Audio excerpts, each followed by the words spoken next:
This is my YouTube channel, The Journey of Truth.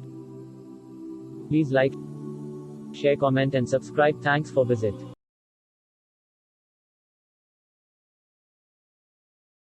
بسم اللہ الرحمن الرحیم. السلام علیکم.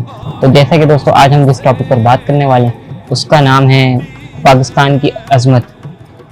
تو دوستو کیا کبھی ہم نے سوچا یہ پاکستان ہمیں کیسے ملا، یہ ملک کیسے آزاد ہوا؟ ظاہر سی بات ہے ہم نہیں سوچیں گے، کیونکہ ہم وہ لوگ ہیں جو نعمت ملنے پر بھی ناشکری کا اظہار کرتے ہیں. کبھی ہم نے تصور کیا کہ جب ہم اللہ کے گھر میں اس کی عبادت کر رہے ہیں اور کچھ ظالم لوگ آئیں اور کہیں یہ ملک ہمارا ہے، تم یہاں پہ عبادت نہیں کر سکتے، اس گھر میں تم عبادت نہیں کر سکتے، اور وہ ہم پہ ظلم کریں اور ہمیں یہاں سے نکال دیں یا ہمیں دھمکی دیں کہ تمہیں قتل کر دیں گے، تمہارے گھر والوں کو قتل کر دیں گے، اور وہ بیچارہ شخص مجبوری میں آ کر اپنے گھر والوں کی حفاظت کی خاطر اپنے رب کے گھر سے اس کی عبادت کرنے سے چلا جائے.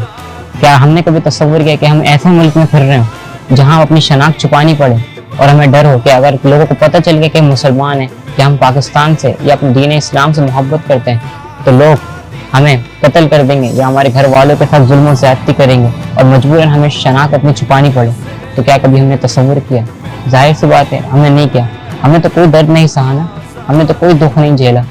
ہم سوئے تھے مقدر جاگ اٹھے، ہماری آنکھ کھلی تو آزاد ملک میں، بڑے ہوئے تو آزاد ملک میں. تو دوستو یہ ملک ہمیں ایسے ہی نہیں ملا، اس کے لیے بڑی قربانیاں دی گئیں، اس کے لیے ہمارے بزرگوں نے بہت سی تکلیفیں سہیں، بہت سی مشکلات سہیں، بہت سی پریشانیاں سہی ہیں. پاکستان کیوں بنا؟ پاکستان صرف ایک زمین کے ٹکڑے کے لیے نہیں بنا بلکہ دین اسلام کی بنیاد پر وجود میں آیا. دو قومی نظریہ کیا آتا ہے کہ مسلمانوں کی تہذیب، مسلمانوں کا روایات، مسلمانوں کی رسم و رواج، مسلمانوں کا دین، مسلمانوں کا اعتقاد سب ہندوؤں سے الگ ہے، اور مسلمانوں کو ضرورت تھی کہ وہ ایک علیحدہ ملک میں آسانی کے ساتھ دین اسلام کے عین مطابق اپنی رسم و رواج، اپنی تہذیب و روایات پر عمل پیرا ہو سکے اور اپنی زندگی آسانی کے ساتھ آزاد ملک میں بسر کر سکے. جب انگریزوں نے کہا کہ ہم بر صغیر کو چھوڑ کے جا رہے ہیں اور آدھا حصہ ہندوؤں کا اور آدھا حصہ مسلمانوں کا، لیکن تب بھی ہم مسلمانوں کے ساتھ دھوکہ ہوا اور وہ یہ ہوا اور آدھے سے زیادہ حصہ ہندوؤں کے حصے میں شامل ہو گیا اور ایک حصہ مسلمانوں کو ملا، اور اس میں بھی آج تک کشمیر کا مسئلہ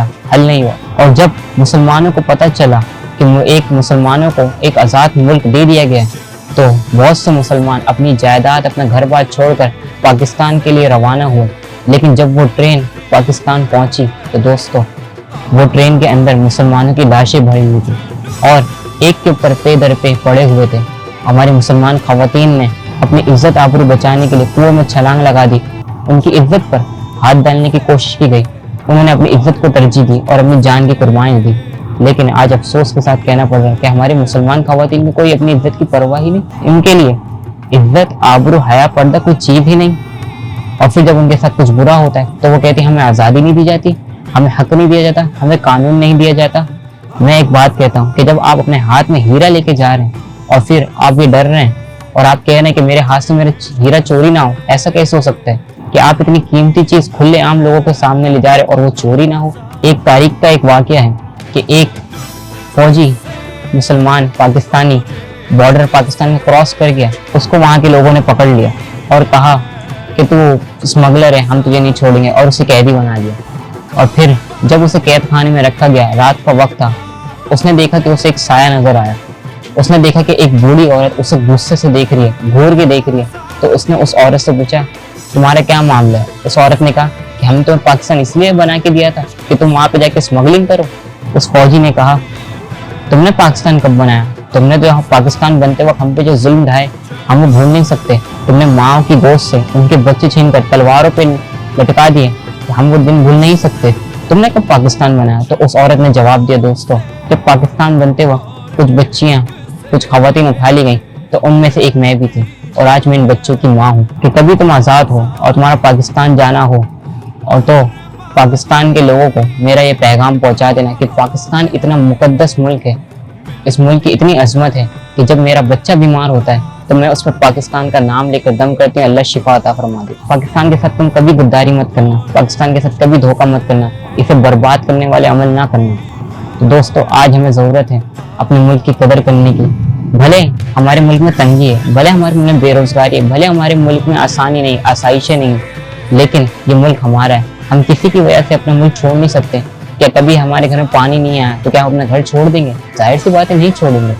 تو اسی طرح دوستوں بھلے اس ملک کے ساتھ کسی نے کچھ بھی کیا، بھلے کچھ بھی کیا ہو، لیکن ہمیں اپنے عمل سے، کردار سے بتانا ہوگا وی آر گڈ پاکستانی. اگر کوئی یہ کہے اس ملک نے ہمیں دیا کیا، یہ بھی کوئی آزادی ہے، تو میں اس سے پوچھتا ہوں کہ تم نے اس ملک کو کیا دیا. تو دوستوں ہمیں اپنے عمل سے، کردار سے یہ ثابت کرنا ہوگا. اور اس کے بہت سے طریقے ہیں اور آپ لوگ یقیناً مجھ سے زیادہ بہتر جانتے ہوں گے، لیکن پھر بھی میں آپ کے سامنے کچھ ذکر کر دیتا ہوں کہ صفائی کا خیال رکھیں. میں یہ نہیں کہہ رہا کہ جھاڑو لے کے باہر محلے میں چلے جائیں اور صفائی کرنے لگ جائیں، ہرگز نہیں، بلکہ جہاں بیٹھے اسے صاف رکھیں. باہر گندگی نہ پھیلائیں، اپنے گھر کا ماحول، اپنے گھر کے باہر کا ماحول صاف رکھیں. اور کچرا کچرے کی جگہ پہ ڈالیں، گندگی نہ پھیلائیں. دیواروں پہ الٹا سیدھا کچھ نہ لکھیں، گندگی نہ پھیلائیں، اپنے ملک کو گندا نہ کریں. ایسا عمل، ایسا کردار نہ اپنائیں کہ آپ کے گھر والوں کو، آپ کو، آپ کے محلے، آپ کے شہر، آپ کے ملک کو آپ کی وجہ سے برا کہا جائے. خواتین کو چاہیے کہ وہ پردہ کریں اور آزادی کے نام پہ اپنے ملک کو بدنام نہ کریں، حقوق کے نام پہ اپنے ملک کو بدنام نہ کریں. اور بڑوں کو چاہیے کہ وہ اپنے بچوں کو 2 قومی نظریہ بتائیں، بچوں کو دین اور دنیا کا علم سکھائیں. اور اللہ تعالیٰ سے دعا ہے کہ وہ پاکستان کو ترقی عطا فرمائے. اور جن جن لوگوں نے پاکستان آزاد کرانے کے لیے جو بھی حصہ ملایا، بھلے وہ گھر ہو، مال ہو، جائیداد ہو، جان ہو، جیسا بھی نذرانہ پیش کیا، اللہ تعالیٰ سے قبول فرمائے. ویڈیو دیکھنے کے لیے بہت بہت شکریہ. Thanks for watching. جزاک اللہ. السلام علیکم. This is my YouTube channel, The Journey of Truth. Please like, share, comment and subscribe. Thanks for visit.